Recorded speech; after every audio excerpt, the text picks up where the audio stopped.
The chandeliers of Ashford House blazed with 1,000 candles, their light reflecting off gilded mirrors and champagne glasses held by the assembled nobility of London, but the brilliance only served to sharpen the shadows gathering in the corners of the grand ballroom,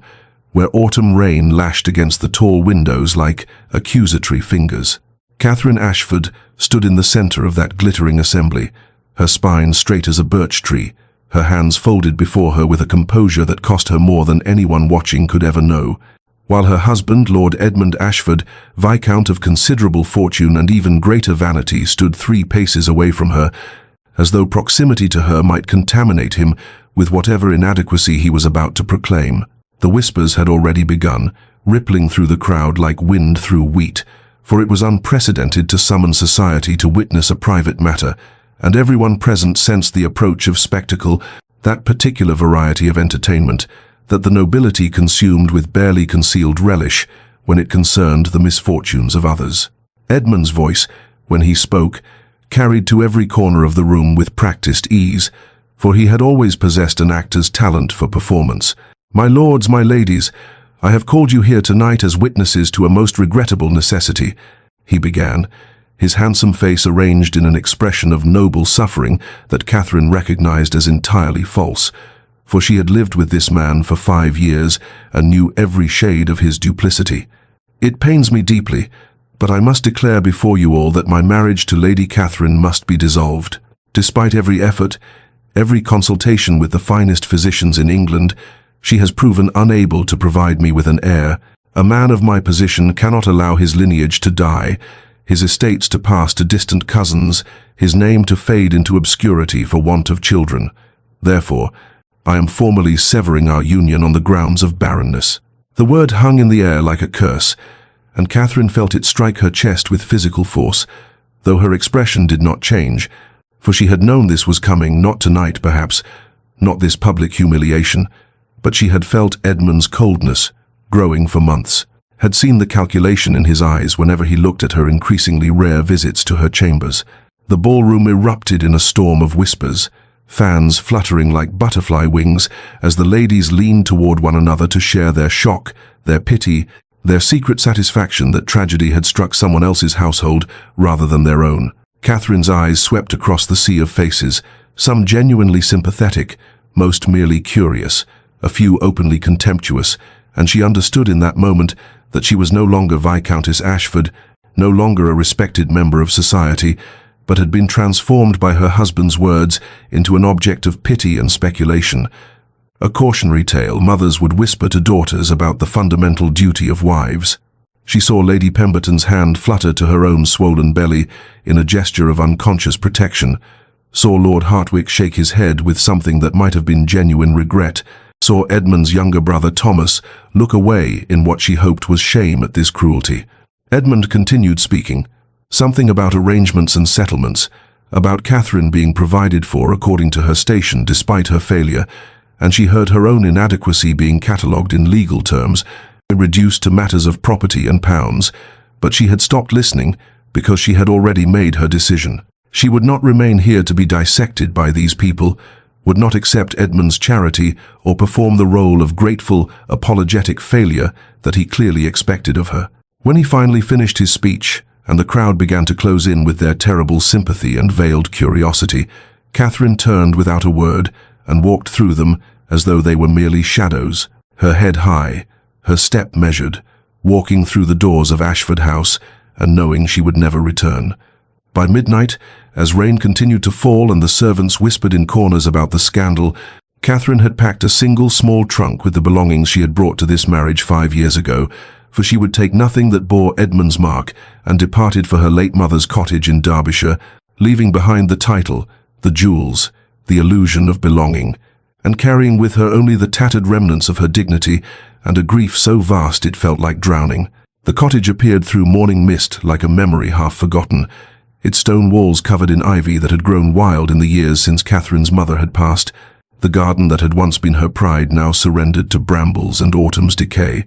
and Catherine stood before it with her small trunk at her feet, feeling as though she had travelled not merely the 2 days' journey from London, but had somehow crossed backward through time to a version of herself that had existed before ambition, and society had reshaped her into Lady Ashford. The key still hung on its chain around her neck. She had kept it all these years despite Edmund's subtle suggestions that she sell the property, his discomfort with her maintaining any asset independent of his control, and when she turned it in the lock, the door opened with a groan of rusted hinges onto rooms thick with dust and the particular silence of long abandonment. She spent that first day in a fury of activity, throwing open windows despite the cold, sweeping floors, beating carpets, scrubbing surfaces, as though she could clean away not merely the physical evidence of neglect, but also the humiliation that clung to her skin like ash. And by nightfall she collapsed into her mother's old bed, her hands raw and her body exhausted, and wept with a violence she had not permitted herself in London, great tearing sobs that shook her entire frame until she had nothing left inside her but emptiness. The days that followed blurred together in a haze of solitude and grief, for Catherine had sent no word to anyone of her location and received no visitors in return, and she moved through the cottage like a ghost haunting her own past, finding her mother's books still on the shelves, her sewing basket still beside the chair by the window, the garden tools still hanging in the small shed where her mother had spent so many happy hours cultivating beauty from earth. Catherine's internal voice, which had been so carefully controlled during her marriage, now ran in ceaseless circles of recrimination and analysis. 5 years of marriage, 5 years of monthly disappointments, 5 years of physicians who examined her with cold hands and colder pronouncements, 5 years of Edmund's increasing distance and barely concealed contempt, 5 years of her own desperate prayers and hopeless remedies, 5 years of her fundamental failure as a woman, as a wife, as a continuation of her family's bloodline that would now end with her because her body had betrayed every purpose for which she had been raised. Weeks passed in this manner, autumn deepening into the first threats of winter, and Catherine ventured no further than her garden, where she half-heartedly attempted to reclaim some small portion from the wilderness, though she often found herself simply sitting on the stone bench her father had built, staring at nothing, time sliding past, unmarked and unmourned. It was during the 4th week of her exile that she first noticed the peculiar fatigue that seemed to settle into her bones like lead, a weariness that no amount of rest could remedy, and the morning nausea that drove her from bed to retch into the chamber pot with such violence that she had to grip the bedpost to remain upright. But she attributed these symptoms to grief, to the physical manifestation of heartbreak, to her body finally surrendering to the sorrows her mind had been cataloguing so meticulously, and she thought nothing more of it, never imagining that her failure to conceive in 5 years of marriage might have finally, impossibly, ended in the very weeks before Edmund had cast her aside. The Duke of Rothermere arrived on a morning when frost had begun to silver the edges of Catherine's unkempt garden, his carriage bearing the Blackwood crest, a raven clutching a branch of oak, announcing his status before he had even descended from within. And Catherine, who had been attempting to pull weeds from the flower bed with hands that shook from weakness,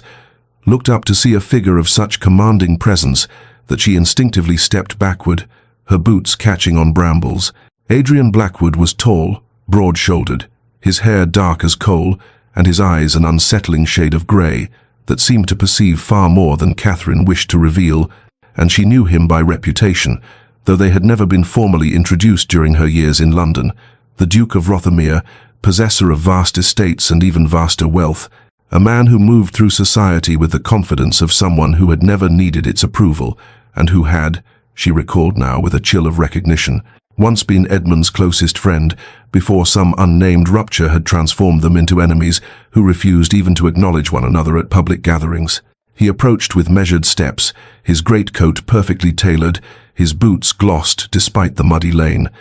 and when he removed his hat and bowed with impeccable formality, Catherine became suddenly painfully aware of her own appearance, her dress stained with dirt, her hair escaping its pins, her face surely showing the toll of weeks spent in grief and isolation. "Lady Catherine," he said, his voice low and carrying an accent that spoke of education and authority, "I apologize for calling without prior notice. I am Adrian Blackwood, Duke of Rothermere. I have recently purchased Blackwood Manor, the estate bordering your property, and thought it proper to introduce myself to my neighbour."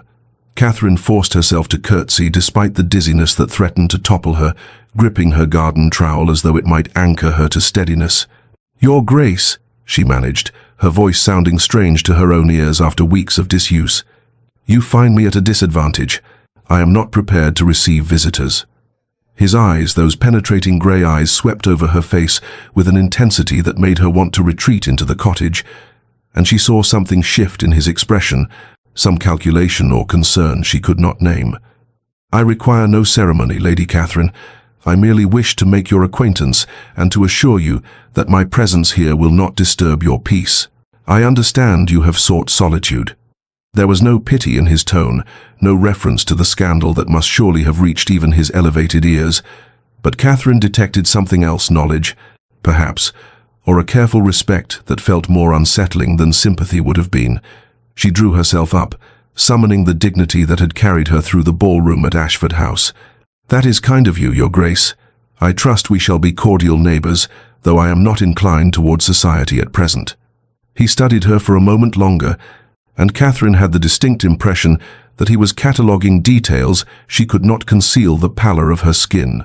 the shadows beneath her eyes, the way she held herself as though movement required conscious effort. And when he finally nodded and replaced his hat, she felt both relief and a strange disappointment. "Should you require anything, Lady Catherine, you need only send word to the manor. I am at your service." He bowed again and departed, his carriage rolling away down the overgrown lane. But Catherine stood in her garden long after he had disappeared, her heart beating with an unfamiliar rhythm, sensing that something in her carefully maintained isolation had been irrevocably disturbed by those grey eyes and that measured voice, though she could not yet name what had shifted in the air between them. The first delivery arrived 3 days after the Duke's visit, a cart laden with split firewood, neatly stacked and carried to Catherine's woodshed by 2 young men who touched their caps respectfully and departed before she could formulate a protest. And when she discovered the unsigned note tucked beneath the top log, written in a bold masculine hand, it read simply, "Winter approaches. You will need this." And Catherine stood in her doorway with the paper trembling in her fingers, pride warring with the practical acknowledgement that her own meagre supply would never have lasted through the cold months ahead. She composed a polite refusal that very afternoon, sealing it with wax that had belonged to her mother, and sent it via the village boy to Blackwood Manor. But the next morning brought another delivery, a basket of provisions containing flour, butter, preserves, tea of a quality she had not tasted since leaving London, and fresh bread still warm from the ovens. And this time the note read, "No obligation, only neighbourly concern. R." The initials stood stark and uncompromising at the bottom of the page, and Catherine felt something crack in the armour she had constructed around her grief, something dangerous and unwelcome that felt perilously close to gratitude. For a week she wavered between accepting and refusing, her practical needs growing more urgent as November's chill deepened and her inexplicable fatigue made even simple tasks feel monumental. And when a third delivery arrived, this time a wooden crate containing books, their leather bindings rich and their titles ranging from poetry to philosophy to novels she had longed to read,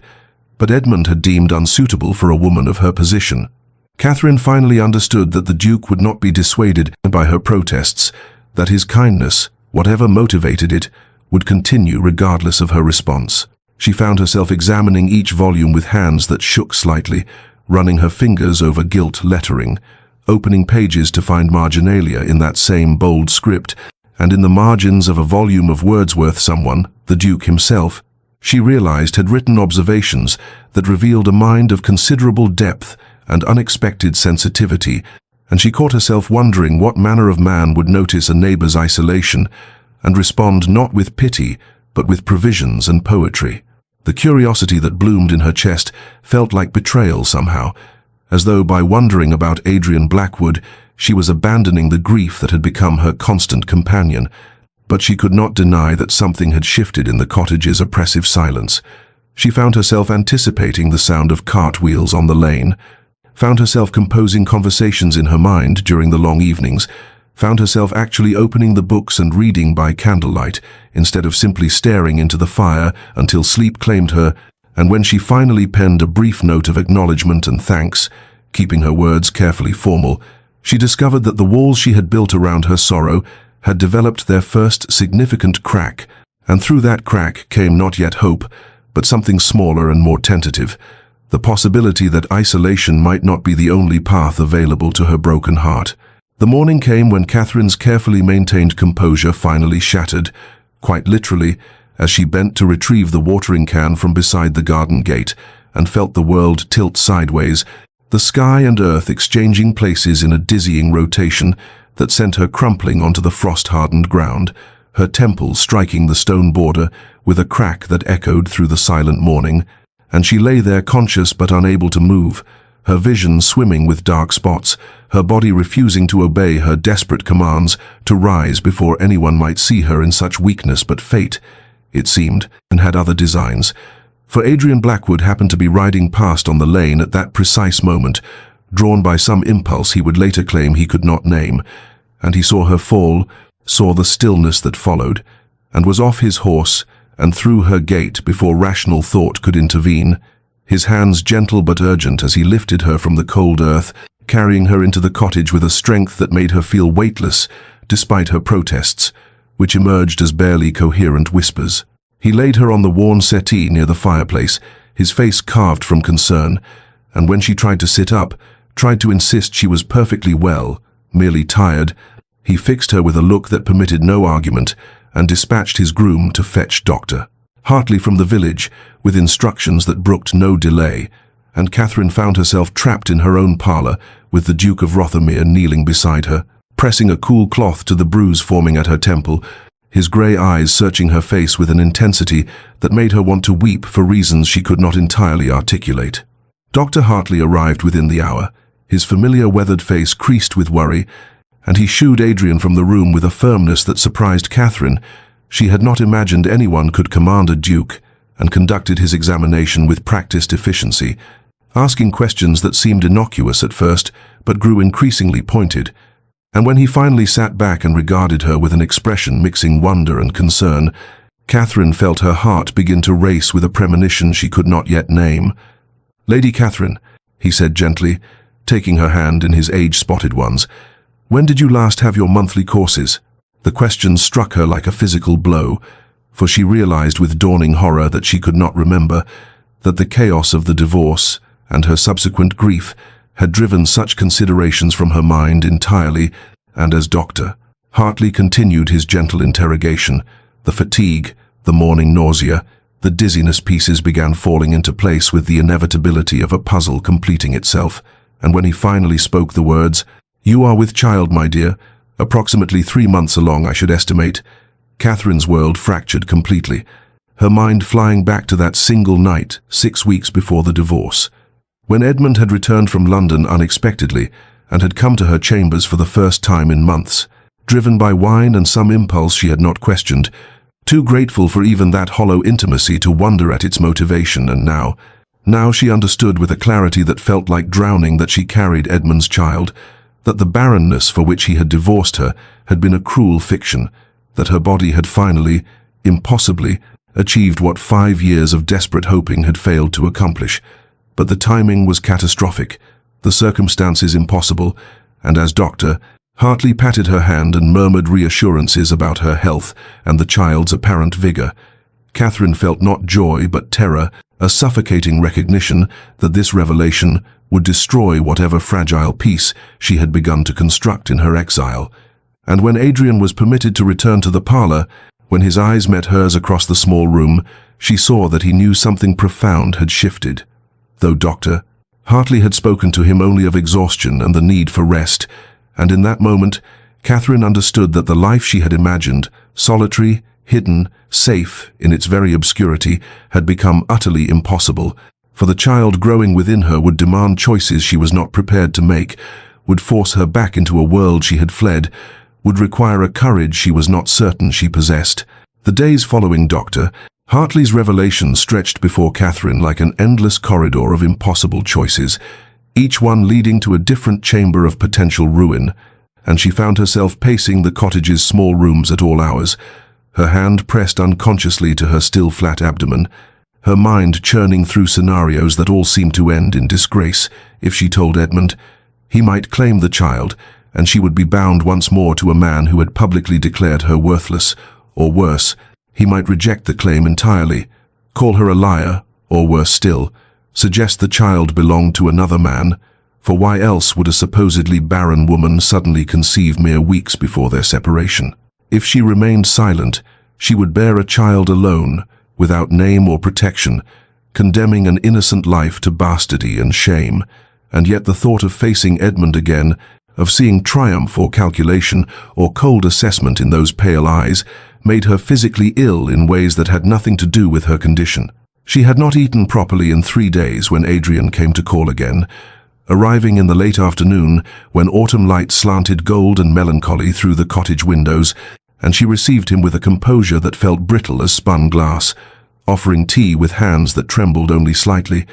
But his grey eyes, those penetrating, unsettling eyes, saw through her performance immediately, and she watched him catalogue her pallor, the shadows beneath her eyes, the way she held herself as though afraid she might shatter. "You have not been resting as Dr. Hartley advised," he said quietly, and it was not a question, and Catherine felt something in her chest constrict at the gentle censure in his tone, at the concern that seemed entirely genuine, and therefore somehow more difficult to bear than pity would have been. She deflected with practiced skill, speaking of household matters and the weather, thanking him again for his continued generosity while maintaining the careful distance propriety demanded. But Adrian did not permit her retreat, and as the afternoon lengthened, he drew her into conversation with a patience that gradually loosened the tight coil of her anxiety, speaking of books they had both read, of philosophical questions that had no easy answers, of the way grief could transform a person into someone they no longer recognized, and Catherine found herself responding with an honesty that surprised her, found the words flowing more freely than they had in months, though she kept the central secret locked away behind walls of careful omission. When he finally rose to depart, the sky outside had deepened to violet, and the first stars had emerged like distant promises, and he paused at the door, his tall frame silhouetted against the gathering dusk, and said with quiet intensity, "Whatever burden you carry, Lady Catherine, you need not carry it entirely alone. I would count it a privilege, not an obligation, to offer whatever assistance might ease your circumstances." And she stood frozen in the center of her small parlor, watching him go, his words echoing in the sudden silence with the weight of an unspoken vow. And for the first time since learning of the child, Catherine felt the suffocating pressure around her chest ease just slightly, felt the possibility that perhaps not every path led to ruin, that perhaps in this unlikely quarter she had found, if not salvation, then at least a temporary harbor. And as November's darkness settled fully over the countryside, she sat by the fire and allowed herself to imagine what it might mean to trust someone again, even as caution whispered that trust had cost her everything once before. The weeks that followed unfolded with the quiet inevitability of seasons turning, November yielding to December's first frosts, and Adrian's visits to the cottage became as regular as the tolling of the village church bells,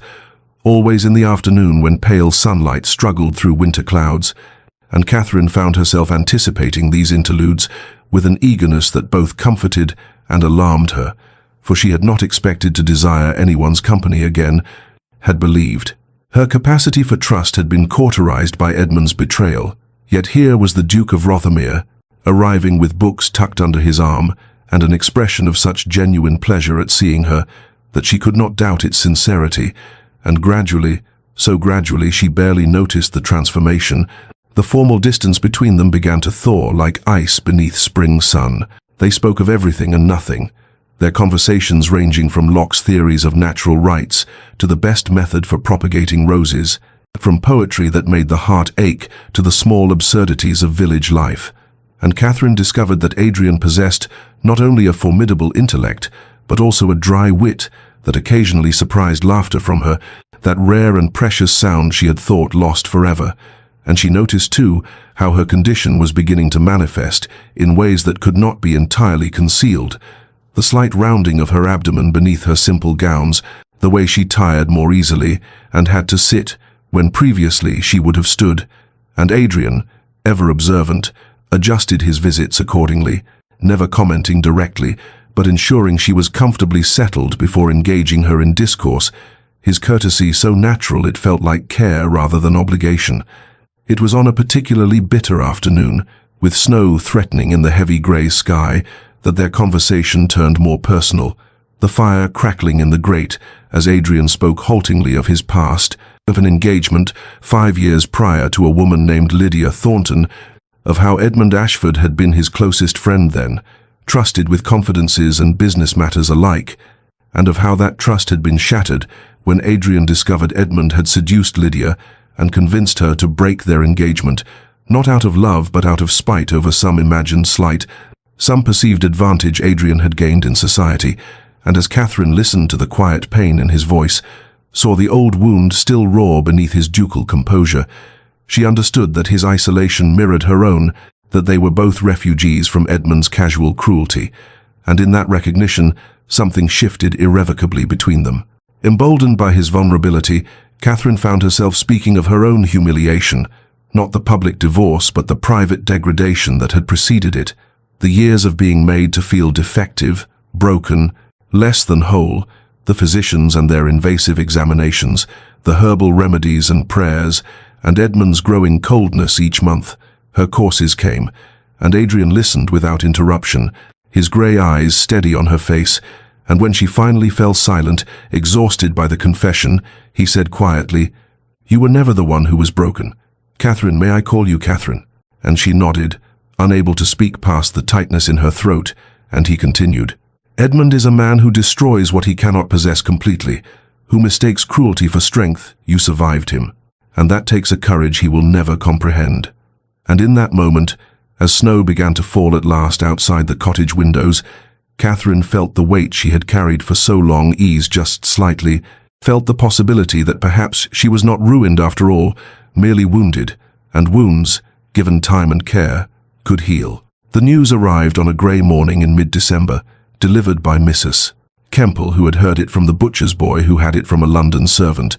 and Catherine stood in her cottage kitchen with the letter trembling in her hands. Not a letter addressed to her, but a clipping from the Times that someone had thought to send anonymously, perhaps out of malice or perhaps misguided kindness, and there in stark black ink was the announcement: Lord Edmund Ashford's engagement to Miss Arabella Worthington, daughter of the shipping magnate Thomas Worthington, a girl of 19 with a dowry rumoured to exceed £30,000, and Catherine felt the words strike her like physical blows, even as her rational mind told her this changed nothing. That Edmund had made his choice months ago when he cast her aside, yet the reality of seeing it formalized, of knowing he had moved forward so decisively while she remained suspended in this limbo of secrets and impossible decisions, brought a surge of emotions so complex she could scarcely name them all. There was relief, certainly, that he had found what he sought and might therefore leave her in peace, but beneath it ran currents of anger at the injustice that he should be celebrated for this new match while she had been reviled for her supposed failure, that society should welcome his fresh start while condemning her for the very barrenness he had falsely attributed to her, and deeper still, in places she was ashamed to acknowledge, there flickered something that might have been grief, not for Edmund himself but for the girl she had been when she married him, for the innocent hopes that had been slowly murdered over 5 years of cold assessment and medical humiliation, and she found herself sitting at the worn kitchen table with tears streaming down her face, one hand pressed to her abdomen, where the child grew steadily larger. This impossible child that proved Edmund's accusations had been lies, and she realized with sudden crystalline clarity that she could not delay her decision any longer, that the child would not wait for her courage to catch up with her circumstances. Adrian arrived that afternoon as had become his custom, but Catherine heard his approach with something approaching panic, for she was not composed, had not repaired the damage of her morning's weeping, and when she opened the door to him, she saw his expression shift immediately from pleasure to concern. Saw those penetrating grey eyes take in her reddened eyes and the trembling of her hands, and he stepped inside without waiting for invitation, closing the door against the bitter wind, and said with quiet intensity, "What has happened?" And Catherine found that she could not dissemble, could not maintain the careful facade she had constructed over weeks of his visits, and the words spilled from her like water from a broken dam. "Edmund is engaged. He has found his heiress and will marry in the spring. And I am carrying his child. Your Grace, I have been carrying it since before the divorce, though I did not know. And now I must decide what to do because this child deserves better than a mother in disgrace and a father who abandoned us both. but every choice leads to ruin, and I do not know," and her voice broke entirely, and she stood trembling in the center of her small parlor, having spoken the secret that had tormented her for weeks. And Adrian stood utterly still for a long moment, his face unreadable, and Catherine felt terror grip her heart at what she might see there, disgust, perhaps, or calculation, or worse, pity. But when he finally moved, it was to guide her gently to a chair and to kneel beside it so their eyes were level, and he said with a quietness that somehow conveyed absolute certainty, "Then we must ensure the child has everything it deserves: protection, name, honor, and a mother who need never feel shame again." And Catherine stared at him through her tears, not understanding, and Adrian took her hand with great care, as though she were something precious and fragile, and said words that would alter the course of both their lives. "Marry me. Catherine, let me give you and the child my protection, my name. Everything I have to offer you need not face this alone." Catherine spent the night in a state of sleepless turmoil, Adrian's proposal echoing through her mind with the persistence of a church bell that would not cease its tolling, and she rose with the winter dawn to find him already at her door, his carriage waiting in the lane, and she knew without asking that he had come for her answer, that he would not leave this in abeyance any longer, and she invited him inside with hands that trembled slightly as she prepared tea neither of them would drink. The silence between them, charged with an intensity that made the small cottage parlor feel impossibly intimate. He waited until she was seated, demonstrating that patience she had come to recognize as fundamental to his character, and then he said quietly, "I understand you have questions. Catherine, ask them, and I will answer with complete honesty," and she found herself studying his face in the pale morning light, searching for signs of deception or hidden motive, and finally she spoke the fear that had kept her awake through the long, dark hours. "Why would you do this? You are a duke. You could have any woman in England, someone without scandal, without another man's child. Why bind yourself to my disgrace?" Adrian was silent for a long moment, his grey eyes holding hers with an intensity that made her breath catch. And when he spoke, his voice carried a weight of consideration, as though he were choosing each word with great care. "There are several answers to that question, some more palatable than others. I could tell you it is for justice, that claiming you and the child as mine would be the ultimate revenge against Edmund, who betrayed us both, and there would be truth in that, for I confess the idea of his humiliation brings me satisfaction," and Catherine felt her heart sink slightly at this admission, but Adrian continued, "I could tell you it is respect, that I have come to know your courage and your mind over these weeks, that I believe you would make a duchess of real substance rather than mere ornament, and that too would be true." And he paused, then added with a vulnerability that transformed his austere features, "But the fullest truth, Catherine, is that I am weary of being alone, that I have been half alive since Lydia's betrayal, and in your company I have felt something I thought lost forever. The possibility of genuine partnership, of building something real with someone who understands that hearts can be broken and still function, still perhaps even love again, though I ask no such thing from you now." Catherine felt tears prick her eyes at the raw honesty of his words, at the loneliness she recognized because it mirrored her own, and yet her practical mind, sharpened by years of navigating Edmund's manipulations, could not entirely quiet its skepticism, and she heard herself asking, "And what would you expect from such a marriage? What would be my position, my obligations?" Adrian's response was immediate and clear. "You would be my wife in name and in law, with all the protections and privileges that position entails. The child would be recognized as mine, raised as my heir. If a son, with every advantage I can provide. As for obligations, I would ask only what you are willing to give, Catherine. I will not force intimacy or affection, will not demand what is not freely offered, and if you wish to maintain separate chambers and a cordial distance, I will respect that boundary absolutely." And something in Catherine shifted at these words, at the understanding that he was offering her agency even as he offered protection, that he saw her not as a prize to be claimed, but as a person with the right to choose her own path, even within the confines of their arrangement. And she realized that her internal debate was no longer between accepting and refusing, but between accepting with walls intact or accepting with the possibility of something more. And the question that rose to her lips surprised even herself. And if, in time, those boundaries shifted, if what began as convenience became something else, would that be unwelcome to you? She saw his expression transform, saw hope kindle in his eyes like a flame catching light, and he said with a quietness that somehow conveyed absolute sincerity, "Catherine, nothing would be more welcome, but I will not press you, will not assume or demand, will wait however long it takes for you to feel safe enough to trust again." And in that moment, sitting in her mother's cottage with winter light streaming through the windows and her future hanging in the balance, Catherine made her decision, though she said softly, "I need 3 days to consider fully. To be certain this is right for the child and for us both, can you grant me that time?" And Adrian rose,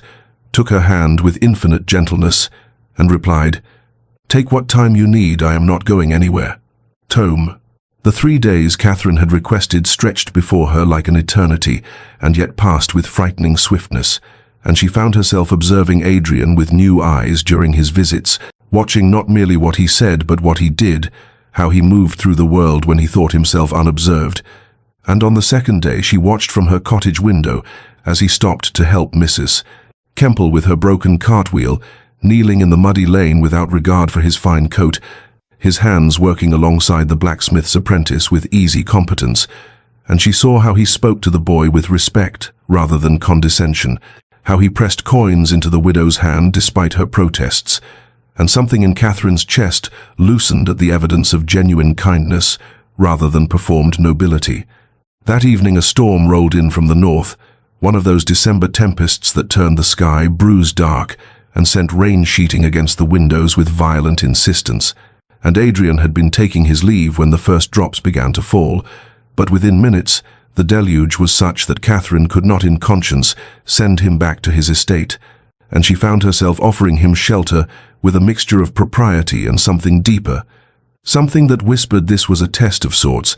a chance to see what lay beneath the careful courtesy they had maintained, and he accepted with visible relief, and they found themselves in the strange intimacy of an unplanned evening, the storm raging outside while the fire burned low in the cottage hearth. They talked through the long hours as the wind howled and the rain drummed its relentless rhythm on the roof, talked in ways they had not permitted themselves before, and Adrian spoke of his childhood, of a father whose expectations had been crushing, and a mother who had died too young, and of the loneliness of inheriting a dukedom at 23 and learning that his title made him simultaneously the most sought-after and most isolated man in any room. And Catherine found herself sharing things she had never spoken aloud. The small humiliations of her marriage to Edmund, the way he had looked through her rather than at her, the doctors who had examined her like livestock and pronounced her deficient, and she saw in Adrian's eyes not pity but recognition, the understanding of one wounded soul acknowledging another, and sometime past midnight as the storm reached its crescendo, Catherine realized that what she felt was not gratitude or even respect, but something far more dangerous, something that felt like the first tentative shoots of genuine affection, and she understood with sudden clarity that she could build a life with this man, that the marriage he offered need not be merely transaction, but could become something real, if they were both brave enough to let it. When dawn broke pale and watery over the sodden landscape, Catherine made tea in silence while Adrian stood at the window watching the retreating clouds, and she came to stand beside him, their shoulders nearly touching, and said quietly but with absolute certainty, "I have my answer, Your Grace, if your offer stands. I accept it, but I must tell you my conditions." And he turned to her with such transparent hope that her heart ached, and she continued, "I will not pretend feelings I do not yet have, will not offer false affection out of obligation,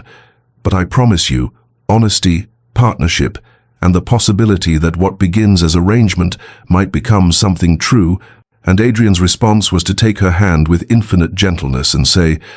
"That is more than I dared hope for. Catherine, honesty and possibility are foundation enough to build upon," and so it was decided, there in her mother's cottage with the storm-washed morning light streaming through the windows, and that they would marry, and marry quickly, before her condition became impossible to conceal, before either of them could retreat into doubt. And Catherine felt fear and hope warring in her chest in equal measure, but beneath both was something she had not felt in years, the sense that she was choosing her own path, rather than merely enduring the one others had forced upon her. The wedding took place 5 days later in the small village church, a stone building with narrow windows that let in only thin streams of winter light,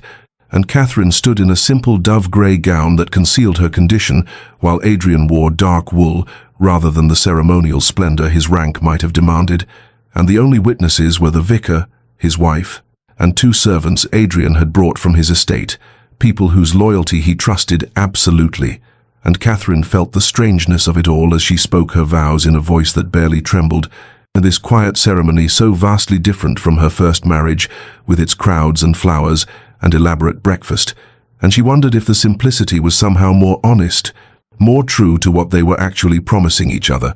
not passion or romance, but partnership and protection. A transaction made sacred by mutual need and tentative hope. Adrian's hand was steady as he placed the ring on her finger, a heavy gold band set with sapphires that had belonged to his grandmother, and when the vicar pronounced them, man and wife Adrian kissed her cheek with such careful gentleness that Catherine felt her throat tighten. And then it was done. She was the Duchess of Rothermere, and they signed the register in the vestry, while sleet began to tick against the windows, like the sound of time itself, marking this transformation. And within the hour she found herself in Adrian's carriage, travelling the short distance to Rothermere Hall, the great estate she had glimpsed only from a distance during her months in the cottage. And as they approached up the long drive, lined with bare oak trees, she felt her anxiety crystallize into something almost like panic. For this was real now, irrevocable, and she was entering a life she had not imagined even a fortnight ago. The hall itself was magnificent in that austere way of ancient noble houses, all grey stone and mullioned windows, ivy climbing the walls despite the winter cold, and Adrian handed her down from the carriage himself and said quietly, "This is your home now, Catherine. I have given instructions that you are to be obeyed in all things, that your word is law here as much as mine." And she heard in his tone both formality and something deeper, a desire to give her the agency she had lacked in her first marriage, and she nodded, not yet trusting her voice, and together they entered the great hall where the staff had assembled to meet their new mistress, and Catherine forced herself to stand straight and acknowledge each introduction with the grace her mother had trained into her from childhood, though she felt like an imposter playing a role for which she had not properly rehearsed. Adrian showed her through the principal rooms himself, the formal drawing rooms and the library and the music room, and finally up the grand staircase to the family wing, where he opened a door to reveal a suite of chambers that took her breath away, all ivory silk and polished mahogany, a fire already burning in the hearth and winter roses arranged on the writing desk, and he said, "These are yours, entirely yours. My chambers are through that connecting door, which will remain locked unless you choose otherwise, and I have had the key placed on your side so that you alone control access." And Catherine turned to look at him, this man who was now her husband, and saw in his face both desire and restraint, the tension of wanting and refusing to take. And she understood that he meant what he had promised, that he would wait for her invitation however long it took, or even if it never came, and she said softly, "Thank you, Adrian, for all of this, for giving me choice when I had none." And he bowed slightly and replied, "I want only your comfort and safety. Catherine, the rest will come or not, as time and fortune allow." And then he withdrew to his own chambers, and Catherine was alone in her magnificent new rooms, and she sank into the chair by the fire and let herself cry, though she could not have said whether the tears were grief or relief, or simply the release of unbearable tension. And outside the windows the sleet turned to snow, and winter settled over Rothermere with the weight of held breath. And Catherine knew that she and Adrian had entered a liminal space, neither truly together nor entirely separate, and that how they emerged from this careful cohabitation would determine whether their marriage remained merely arrangement or transformed into something neither of them yet dared to name. The months that followed their quiet marriage unfurled with the strange quality of a dream half-remembered, and Catherine found herself inhabiting a life that was simultaneously more comfortable and more unsettling than anything she had known. For Adrian was unfailingly courteous in ways that made her chest ache with confused longing, always present yet never imposing, always attentive yet never presuming, and as January gave way to February, and her body swelled with the child she carried, she became acutely aware of every small gesture he made, the way his hand found the small of her back when she navigated the stairs, steadying her without comment, The way his eyes followed her across rooms with an expression she could not quite name, concern mixed with something deeper and more dangerous that neither of them acknowledged in the careful daylight hours of their cohabitation. She discovered his character in fragments, like piecing together a mosaic from scattered tiles, and each new revelation shifted her understanding of the man she had married, and she learned that he visited the village every Thursday to review requests from tenants who needed assistance, that he had quietly paid for the rebuilding of 3 cottages damaged in the autumn storms, that he corresponded with agricultural reformers about improving crop yields so his tenants might prosper rather than merely survive. And once she came upon him in the library reading to the housekeeper's grandson, a boy of 7 who was learning his letters, and Adrian's voice was patient and warm in ways that made Catherine retreat unseen, her heart beating strangely fast with the recognition that this man contained multitudes she had not imagined. Depths of kindness he seemed to hide from the world, as though gentleness were somehow a weakness to be concealed. In the evenings they dined together in the small family dining room rather than the formal stateroom, and their conversations ranged across literature and philosophy and the management of the estate, and Catherine found herself looking forward to these hours with an anticipation that frightened her, for she understood that what she felt was shifting dangerously from gratitude and respect toward something that felt perilously like genuine affection, and she would catch herself watching the firelight play across his features and wondering what it would be like if their arrangement were real in all ways, rather than this careful performance of matrimony without its intimacy, and the thought would send heat to her cheeks and she would look away, reminding herself that he had offered protection, not passion, partnership, not love, and that she must not presume more than had been promised, or burden him with feelings he had not invited and might not want. The child moved within her now with increasing vigor, small flutters that became definite kicks, and once during dinner she gasped at a particularly strong movement, and Adrian was at her side instantly, his hand hovering near her but not touching, asking if she needed the doctor, if she was in pain,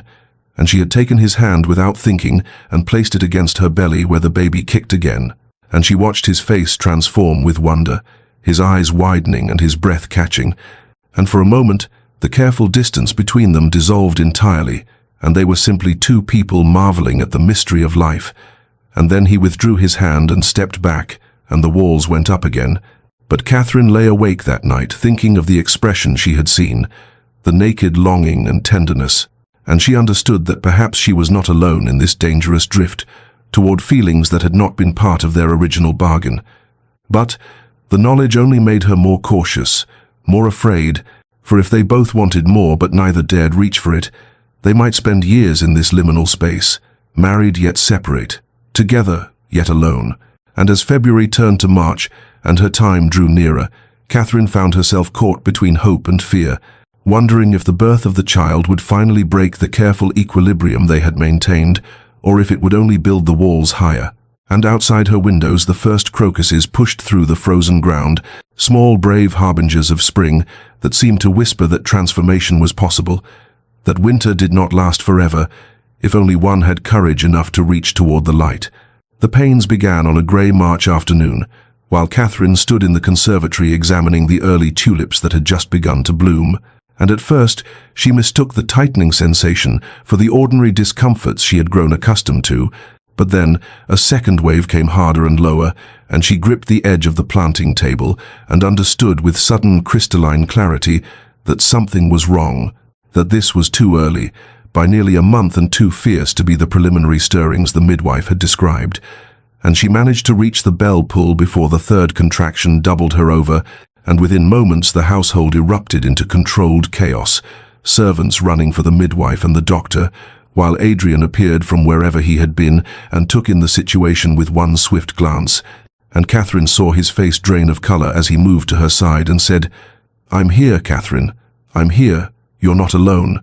And she wanted to tell him to leave, that this was women's business and not appropriate for him to witness. But another pain tore through her, and she found herself clutching his hand with desperate strength while he supported her weight and called for them to prepare her chambers immediately. The hours that followed blurred into a nightmare of pain and fear, and the midwife's face grew increasingly grave as the labor progressed wrong,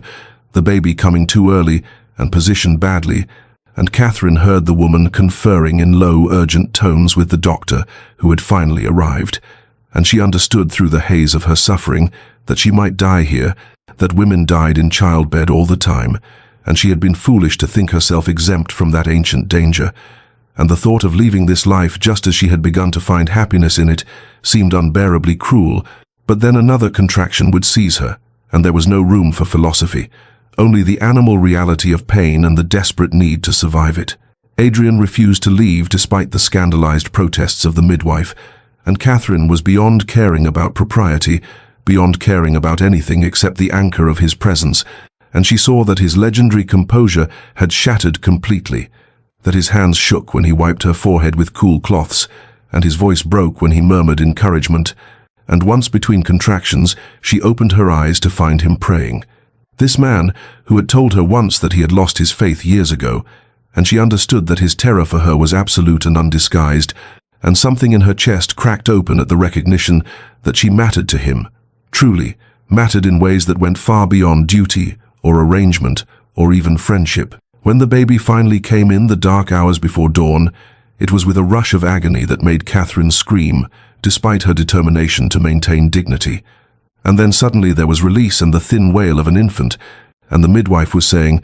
"A son, your grace, you have a son," and Catherine's vision swam with tears and exhaustion as they placed the tiny squalling creature on her chest. And he was so small, frighteningly small, his skin faintly blue and his cries weak, and the doctor was doing things she couldn't quite follow, while Adrian stood frozen beside the bed, staring at the child with an expression of such naked wonder and fear that Catherine's heart turned over, and she whispered, "Adrian," and he knelt beside the bed and touched the baby's tiny hand with one careful finger, and said in a voice rough with emotion, "He's perfect, Catherine. He's absolutely perfect." And then his eyes met hers, and she saw in them everything he had never said, all the careful walls finally demolished by the extremity of this night, and he said, "I thought I would lose you, I thought," and his voice broke entirely, and he pressed his forehead against her shoulder, and she felt his tears wet against her skin, and she lifted her free hand to his hair and said softly, "I'm here, we're both here." And the baby quieted between them, as though sensing the importance of this moment, and Adrian raised his head and looked at her with such intensity that Catherine's breath caught, and he said, "I have loved you since I first saw you, years ago, at another ball where you danced with Edmund and smiled at something," he said, "and I thought I had never seen anyone so beautiful, so full of grace, and I have loved you through every moment since, through your marriage and your suffering and your exile, and I married you not from duty or revenge, but because I could not bear to see you struggle alone, when I had the power to protect you, and this child is mine now in every way that matters, mine because you are mine, if you will have me. If after everything I can dare to hope," and Catherine was weeping openly now, all the careful restraint of their months together, dissolving in the raw vulnerability of this confession, and she said, "Yes, Adrian, yes, I will have you, I do have you. I have been falling in love with you day by day without daring to name it, and I was so afraid you would never see me as anything but an obligation. But I love you, I love you." And he kissed her then with infinite tenderness, despite the midwife's shocked gasp, kissed her while the baby lay between them and the dawn began to break outside the windows, and Catherine tasted salt and promise and the beginning of something she had thought lost to her forever, the possibility of being loved, not for duty or appearance or the children she might bear, but for herself, for the woman she was beneath all the roles and expectations. And when Adrian finally pulled back, his eyes were bright with tears and joy, and he whispered, "My wife, my love, my Catherine," and she knew that whatever came next, they would face it together, truly together, and that the careful arrangement they had maintained had transformed at last into something real and fierce, and worth every moment of pain it had taken to reach this breaking point where honesty could finally flourish. The happiness that had bloomed in the quiet sanctuary of Catherine's chambers lasted precisely 9 days before the world intruded with all its harsh complications, for word had spread through the intricate network of servants and village gossip that the Duchess of Rothermere had been delivered of a son, and the news travelled with the swift inevitability of fire across dry grass until it reached London, and the ears of Lord Edmund Ashford, who had been enjoying the renewed attention that came with his engagement to Miss Arabella Hartfield, a banker's daughter whose fortune would restore his failing estates. And Catherine was in the nursery with the baby when she heard the commotion downstairs,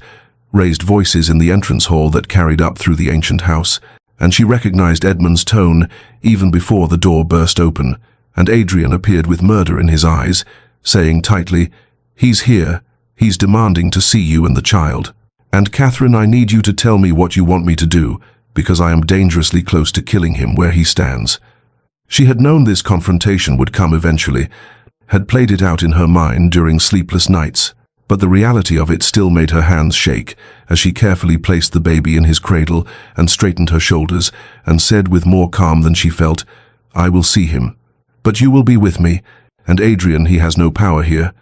Not anymore." And she watched something fierce and protective blaze in her husband's eyes as he nodded and offered her his arm, and together they descended the stairs to where Edmund waited in the drawing room, pacing like a caged animal, and he turned when they entered, and Catherine saw that he looked older, harder, with lines of dissolution around his mouth and eyes that spoke of too much drink and too little sleep. Edmund's gaze went immediately to her still swollen figure, and his expression twisted with something between triumph and rage, as he said without preamble, "You were with child when I divorced you. You deceived me deliberately, and that child is mine by law and by blood, and I have come to claim what is rightfully my property." And Catherine felt Adrian go rigid beside her, but she stepped forward slightly, finding her voice and her courage in ways she had never managed during their marriage, and she said clearly, "You claimed I was barren before all of society. You humiliated me and cast me out without provision or protection. You wanted nothing to do with me or any potential child, and you have no rights here, Edmund, none at all." She watched his face darken with fury as he turned to Adrian and snarled, "You planned this, didn't you? You married her knowing she carried my heir just to spite me and to steal what should be mine, and by God I will take you to court. I will expose this conspiracy and reclaim my son." But Adrian's voice when he spoke was cold as winter frost and twice as cutting as he said, "You will do nothing of the sort, Edmund, because I have taken the liberty of investigating your affairs quite thoroughly these past months, and I have discovered some fascinating information about your debts you owe, nearly £30,000 to various creditors,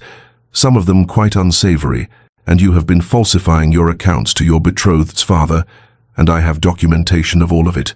And if you attempt any legal action against my wife or my son, I will ensure that every scandal, every unpaid debt, every lie is made public, and your engagement will dissolve, and you will likely face criminal charges for fraud." Catherine watched the color drain from Edmund's face as the full weight of his position became clear, watched him look between her and Adrian, and understand that he had already lost, that whatever power he had once held over her was gone, burned away by the protection of a man who loved her and the legal weight of a dukedom that far outstripped a mere viscountcy. And Edmund's shoulders sagged slightly before his pride reasserted itself, and he spat,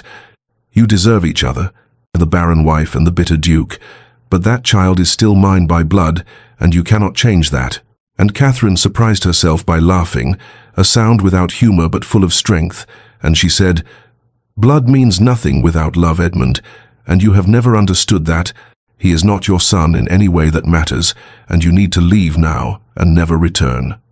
They stood in tableau for a long moment, the weight of history and betrayal thick in the air between them, and then Edmund turned on his heel and strode from the room, and Catherine heard the front door slam with a finality that felt like the closing of a chapter, and she swayed slightly, and Adrian caught her immediately, holding her close while she trembled with the aftermath of adrenaline and relief, and he murmured against her hair, "You were magnificent, Catherine, absolutely magnificent." And she clung to him and thought that perhaps she was finally becoming the woman she had always hoped to be, strong enough to defend what mattered, brave enough to claim her own happiness despite the ghosts that haunted her past. Adrian made his decision that very evening as they sat together in the library with the baby sleeping in Catherine's arms, and he said with quiet determination, "We cannot live in the shadows waiting for Edmund to strike again. We must take the offensive and control the narrative before he attempts to poison society against us." And Catherine felt her stomach tighten with apprehension, even as she recognized the wisdom in his words. And 3 days later, the invitations went out on heavy cream paper, edged in gold, summoning the cream of society to a grand ball at Rothermere House in London, and Catherine watched the preparations unfold with mounting terror, for she had not faced the ton since her humiliation, had not stood before the collective judgment of those glittering crowds who had witnessed her disgrace, and the thought of doing so now with all the complicated truth of her situation made her want to flee back to the countryside and hide forever. But Adrian was patient and steady as he helped her prepare, hiring a modist who created a gown of deep sapphire silk that made her eyes luminous and her figure regal despite the softness that remained from childbirth, and he gave her a necklace of diamonds that had belonged to his mother with a tenderness that made her eyes sting. And the night of the ball arrived with the inevitability of tide, and Catherine stood at the top of the grand staircase in Rothermere House, looking down at the assembled guests who had come out of curiosity or loyalty, or the simple inability to refuse a ducal invitation, and she saw familiar faces from her past life, women who had once called her friend, and men who had danced with her, and she saw the speculation in their eyes and the whispers behind fans, and Adrian took her hand and squeezed it gently and whispered, "You are the Duchess of Rothermere. You are my wife, and you have nothing to be ashamed of." And together they descended into the glittering chaos of the ballroom, where chandeliers blazed and music swelled, and the air hummed with barely suppressed gossip. Catherine moved through the evening in a state of heightened awareness, making conversation with matrons who regarded her with everything from sympathy to suspicion, dancing with Adrian in a waltz that felt like a public declaration, and she knew that everyone was waiting for something, some revelation or scandal, and she saw Edmund arrive halfway through the evening, his face hard and his betrothed notably absent, and he positioned himself near the refreshments, watching them with barely concealed malice. And Catherine felt the weight of history pressing down on her until Adrian touched her elbow and guided her to the center of the room where the orchestra had paused, and he raised his hand for silence, and the crowd quieted with the swift obedience accorded to power and rank, and Adrian's voice rang clear and authoritative as he said, "My lords and ladies, I have invited you here tonight to share my profound joy and to make an announcement that concerns the future of the Rothermere line." Catherine's heart hammered against her ribs as Adrian continued, and his hand firm at the small of her back. "The Duchess of Rothermere has blessed me with an heir, a son born healthy and strong, and I claim him publicly and proudly as my own, as the future Duke of Rothermere, and I will stand against any man who questions his legitimacy or his place in this family." And the ballroom erupted in a chaos of gasps and frantic whispers, and Catherine saw Edmund's face contort with rage and humiliation, and she saw others calculating timing and propriety, but she also saw the Dowager Marchioness of Westbrook, a woman whose opinion carried the weight of decades, step forward and say clearly, "I congratulate you both, your graces, and the child is blessed to have such devoted parents," and her endorsement was like a dam breaking, and other voices rose in agreement, and Adrian turned to Catherine and kissed her hand with deliberate ceremony, and she understood that he had just rewritten their narrative in front of everyone who mattered, had claimed her and her son with a finality that transcended biology or scandal, and when she dared to look at Edmund across the room, she saw that he had gone pale and still, and she knew with absolute certainty that his power to hurt her was finally, irrevocably broken, crushed beneath the weight of Adrian's ducal authority and the public declaration that made James untouchable, and she felt something like wings unfurling in her chest, the first true breath of freedom she had taken in longer than she could remember. The morning after the ball dawned cold and bright, and Catherine woke with the peculiar sensation of having crossed an invisible threshold from which there could be no return, and by noon the calling cards had begun to arrive in such numbers that Adrian's butler looked positively overwhelmed as he presented them on a silver salver, and Catherine sat in the drawing room with her heart in her throat as she sorted through the names, seeing some she had expected and others that surprised her with their presence or their pointed absence, and Adrian appeared at her side with tea and said quietly, "You need not receive anyone you do not wish to see, Catherine. You are the Duchess of Rothermere, and that gives you the privilege of choice." But she shook her head and straightened her spine and said, "No, I must face this. I must show them that I am not ashamed." And so the afternoon unfolded in a series of visits that felt like small trials, each one testing her composure and her resolve in different ways. The Dowager Marchioness of Westbrook came first, her aged face kind and her words carefully chosen as she said, I have known too many women destroyed by the cruelty of men who blamed them for circumstances beyond their control, and I see in you a strength that deserves support rather than censure." And her endorsement carried weight that rippled through the subsequent visits, and Lady Pemberton arrived with thinly veiled curiosity and departed with grudging respect after Catherine answered her probing questions with steady dignity. And Mrs. Hartwell, who had once been Catherine's closest friend before the divorce,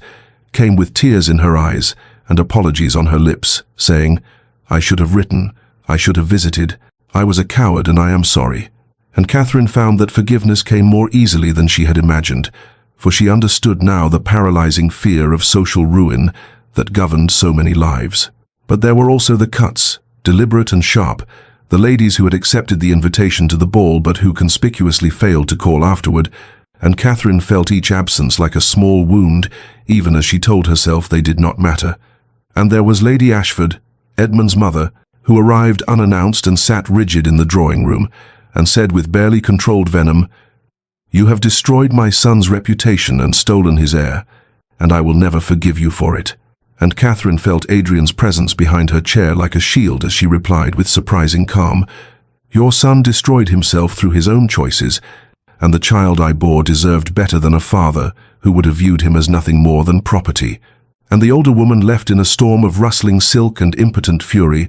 and Catherine found she felt only pity for a woman so bound by pride that she could not see the truth before her. Through it all, Adrian remained steadfast, appearing at intervals to check on her, bringing refreshments, intercepting particularly difficult guests with his ducal authority, and Catherine realized that his support was not merely performative but genuine,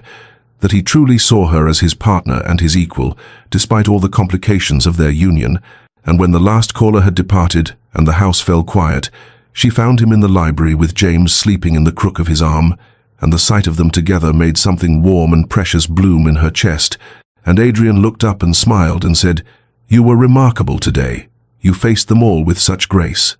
And Catherine settled beside him and carefully took the baby into her own arms and said,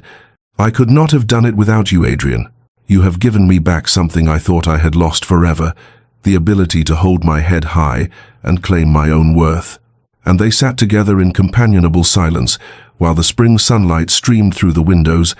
illuminated the dust motes dancing in the air. And Catherine thought that perhaps this was what happiness looked like, not grand gestures or dramatic declarations, but quiet moments of mutual support and growing trust, and she realized that James was thriving, gaining weight and strength with each passing day, and they had decided together to name him James Alexander Blackwood. And when they had him christened the following week in the Rothermere Chapel, the church was full of those who had chosen to support them, and spring had truly arrived, the gardens bursting with daffodils and cherry blossoms, and Catherine saw in the seasonal renewal a symbol of her own transformation. From the barren winter of her first marriage to this tentative, hopeful spring of new beginnings, the months that followed unfolded with a gentle inevitability that Catherine had never known in her first marriage, and by midsummer she had fully assumed the mantle of Duchess of Rothermere, moving through the responsibilities of running the household and managing social obligations with a confidence that surprised even herself. And she discovered that Adrian had been quietly preparing her for this role all along through his patient explanations and steady support, and the transformation of their relationship from careful formality to genuine intimacy happened so gradually that Catherine could not point to a single moment when everything changed, but rather it was an accumulation of small gestures and quiet evenings that built upon each other like layers of silk, until one morning she woke in her chamber and realized that she missed Adrian's presence beside her with an ache that had nothing to do with gratitude or convenience, and everything to do with love. It began with practical necessities, the night when James had colic and would not stop crying, and Catherine had been pacing the nursery for hours when Adrian appeared in his dressing gown and simply took the baby from her arms and said, "Go rest, I will walk with him." And she had been too exhausted to protest, and when she woke hours later, she found Adrian asleep in the chair beside her bed with James peaceful against his shoulder, and the sight had made her throat tight with emotion. And after that, the boundaries between their separate chambers grew increasingly porous, with Adrian appearing to help with late-night feedings or Catherine seeking him out when James did something new and delightful, and there were quiet evenings in the library where she would sit with her needlework while he read aloud from poetry or philosophy, and she found that his voice soothed something restless in her soul. And there was laughter too, genuine and unguarded, like the afternoon when James spit up all over Adrian's impeccably tailored waistcoat, and instead of showing irritation, Adrian had laughed with such pure delight that Catherine had joined him, and they had collapsed together on the settee in a fit of mirth that felt like a small miracle. Catherine watched Adrian transform before her eyes, the stern ducal reserve melting away to reveal a man of unexpected warmth and playfulness, and he was devoted to James with a tenderness that had nothing to do with duty and everything to do with genuine love, and she saw him teaching their son nursery rhymes and making silly faces to elicit smiles, and once she found him simply holding the sleeping baby and staring down at him with an expression of such profound wonder that she had to turn away to hide her tears, and she realized that Adrian had been lonely for so very long, that his isolation had been as complete as her own, and they were healing each other through these small daily intimacies, through the building of something neither had expected to find. The night she finally moved permanently into his chamber happened without formal discussion. It was simply that she had fallen asleep beside him after they had been talking late into the evening about their hopes for James's future, and when she woke in the grey dawn light to find his arm around her waist and his breath warm against her hair, she felt not alarm, but a profound sense of rightness, and Adrian stirred and opened his eyes and looked at her with a question in their depths, and Catherine answered by moving closer and pressing her palm against his cheek, and he kissed her with a reverence that made her understand that this was not merely desire, but something far more precious. And afterward, as they lay together in the tangle of sheets with the morning sun painting stripes across the floor, Adrian whispered, "I never dared hope that you might come to love me in return." And Catherine realized with a shock that she did love him, deeply and completely, not with the desperate passion of youth, but with something more substantial and enduring. And she said, "I am truly happy, Adrian. Perhaps for the first time in my life I am truly happy." And she meant it with every fiber of her being. And as summer deepened into its golden abundance, Catherine found herself transformed not just in circumstance but in spirit, no longer the broken woman who had fled in shame, but someone new, someone stronger, someone capable of both receiving and giving love without reservation. The news reached them on a grey autumn morning when the leaves had begun their annual surrender to the wind, and Adrian's solicitor arrived with reports that Edmund's engagement to the young heiress had dissolved amid whispers of financial impropriety and questions about his character that had apparently proven too much for the bride's prudent father. And Catherine felt a complex knot of emotions as she heard the details, a mixture of vindication and something that might have been pity for the man who had once been her husband. But before she could fully process this information, another letter arrived 3 days later, this one delivered directly to Catherine and written in Edmund's own hand, and the words were alternately pleading and threatening, claiming that he had been ruined by lies and that she owed him recompense for the damage her remarriage had done to his reputation, and there was a barely veiled suggestion that he might make public certain claims about James's parentage if she did not provide financial assistance. And Catherine's hands trembled as she read it, not from fear precisely, but from anger that Edmund would still attempt to manipulate and control, even from his diminished position. She brought the letter immediately to Adrian, who read it with an expression that grew progressively colder until his face might have been carved from marble, and he said quietly, "He has finally overstepped beyond redemption." And Catherine saw in his eyes a fury that was all the more dangerous for being utterly controlled, and Adrian summoned his solicitor and his man of business and spent the afternoon closeted in his study. And when he emerged as the sun was setting, he found Catherine in the nursery with James and said, "Edmund will call here tomorrow. I have sent word that we will receive him, and this will end once and for all." And Catherine felt her spine straighten with resolve as she nodded and said, "We will face him together, as we have faced everything else." And Adrian's expression softened as he crossed to her and pressed a kiss to her forehead and murmured, "You are the strongest woman I have ever known, and he will not harm you or our son again." Edmund arrived the following afternoon in a hired carriage that spoke volumes about his reduced circumstances, and he was shown into the formal drawing room where Catherine and Adrian waited side by side, presenting a united front that must have been immediately apparent.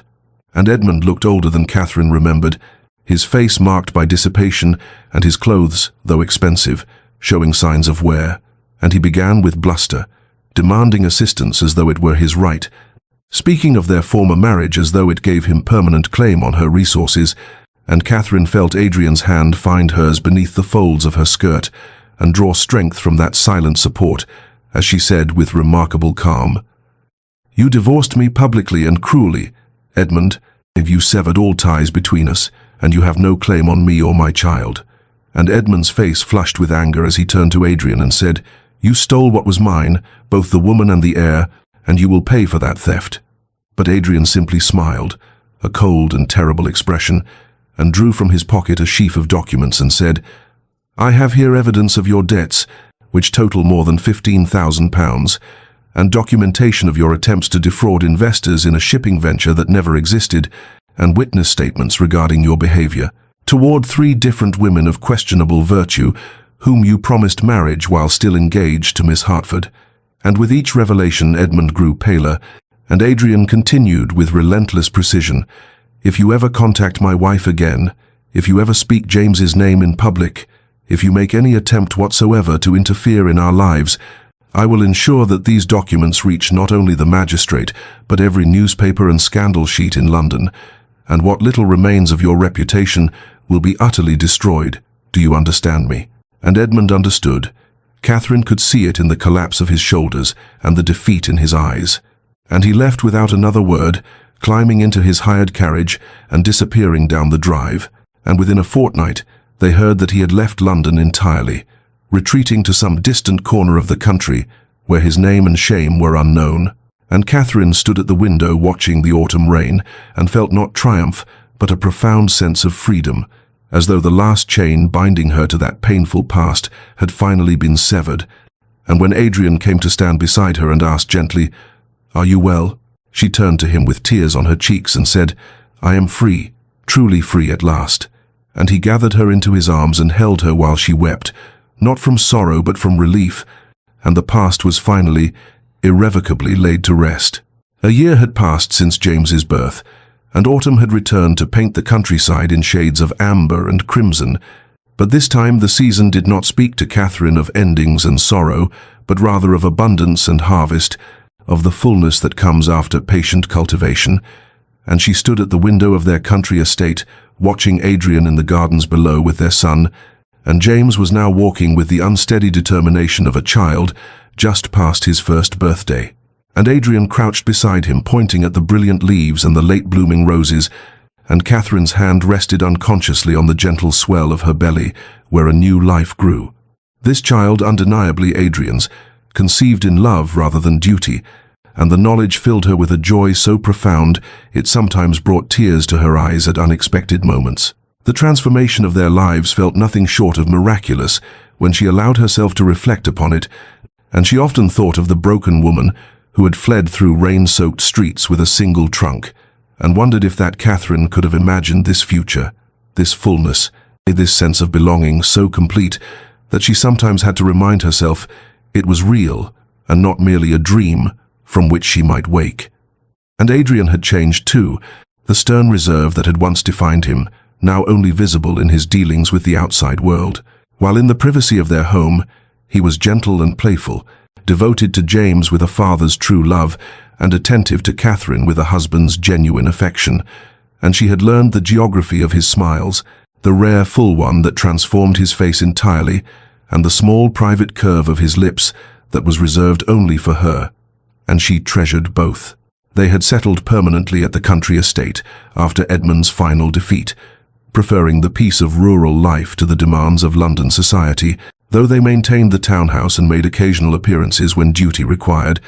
And Catherine had discovered that she had a talent for estate management, and Adrian consulted her on decisions about tenants and improvements,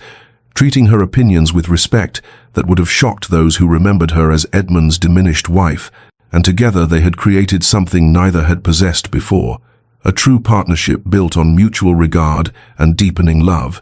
and the estate itself seemed to respond to their happiness, the gardens flourishing, and the household running with smooth efficiency. And the tenants spoke well of them in the village. And Catherine had begun quietly helping women in difficult circumstances, providing employment in the household or assistance in finding situations elsewhere.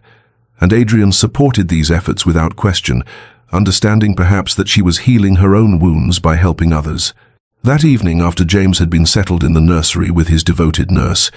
Catherine and Adrian sat together in the library, where they had spent so many quiet hours in the early days of their marriage, but now there was no careful distance between them, and she sat curled against his side with his arm around her shoulders and her head resting in the hollow where his neck met his shoulder, and the fire crackled softly in the hearth, casting warm light across the book-lined walls, and Adrian's hand moved gently over her belly, feeling for the flutter of movement that was still too faint for anyone but Catherine to perceive. And she covered his hand with hers and said quietly, "I never thought I could be this happy. I never dared imagine that life could hold such contentment." And Adrian turned to press a kiss to her temple and murmured, "You have given me everything I never knew I needed. A family, a home that is more than just a house, a reason to wake each morning with gratitude rather than duty." And Catherine lifted her face to his and said with the same wonder she had felt a year ago, but now without fear or hesitation, "I love you, Adrian, so completely that sometimes I cannot comprehend how I lived before without knowing what this felt like." And he kissed her then with infinite tenderness, and later as they climbed the stairs to their shared chamber with their fingers intertwined, Catherine thought that autumn had indeed returned, but it brought with it not the chill of loss but the warmth of harvest, not the memory of shame but the promise of continued abundance. And she had been transformed from a woman society had discarded, as broken into someone whole and beloved, and the miracle of it would never cease to fill her with quiet amazement.